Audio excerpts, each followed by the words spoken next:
আসসালামু আলাইকুম রহমতুল্লাহি ওবরাকাতুহ। বাংলাদেশের ভাই ও বোনেরা সবাই কেমন আছেন? আলহামদুলিল্লাহ, সবাই আশা করি ভালো আছেন। আপনারা যারা ওমানের মধ্যে আসতে চাইতেছেন, যারা আসবেন, যাদের আগ্রহ আসে, তাদের জন্য এই ভিডিওটি। অবশ্যই ভিডিওটি সবাই শেয়ার করে দিবেন। যারা সাবস্ক্রাইব করেন অবশ্যই সাবস্ক্রাইব করে দিবেন নতুন ভিডিওগুলো পেতে।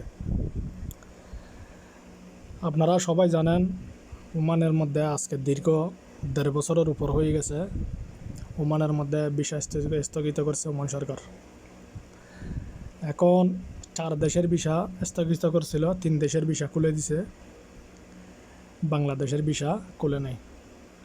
যে সময় বাংলাদেশের ভিসা স্থগিত করছিল তখন 7.5 লাখ ওমানের মধ্যে বাংলাদেশের মানুষ বসবাস করত, কিন্তু এখন 5.5 লাখের মতো প্রবাসী এখন বর্তমানে আমাদের বাংলাদেশের মানুষ বর্তমানে অবস্থান করতেছে ওমানে।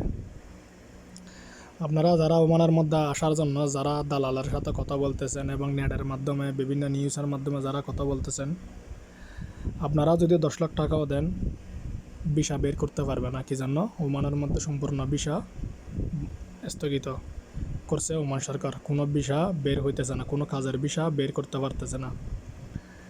আপনি যদি দালালের সাথে কথা বলেন, দালাল আপনার থেকে টাকা পয়সা হাতিয়ে নেবে, কোনো ভিসা দেবে না আপনাকে, কোনো ভিসা দিতে পারবে না।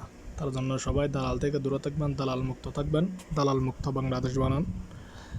কেউ ফক্করের তালে ভরবেন না, অচেনা মানুষের সাথে কেউ কথা বলবেন না, কাউকে টাকা পয়সা দেওয়ার আগে সাবধান। কি জন্য? ওমানের মধ্যে সম্পূর্ণ কাজের ভিসা বন্ধ, কোনো কাজের বিষয় খোলা নাই। ক্লিনিংয়ের বলেন, দোকানের বলেন, কোম্পানির বলেন, গাড়ির বলেন, যে কোনো মাজরার বলেন, যে কোনো চাকরি সম্পূর্ণ ধরনের ভিসা স্থগিত করছে ওমান সরকার। এখনও পর্যন্ত কোনো কিছু জানা যায় না কখন খুলবে না খুলবে। হয়তো নতুন বছর আসলে খোলার সম্ভাবনা রয়েছে। আপনারা সবাই এই বছরের মধ্যে কারোর সাথে কথাবার্তাই বলবেন না। সবাই ভালো থাকবেন, সুস্থ থাকবেন, দালাল থেকে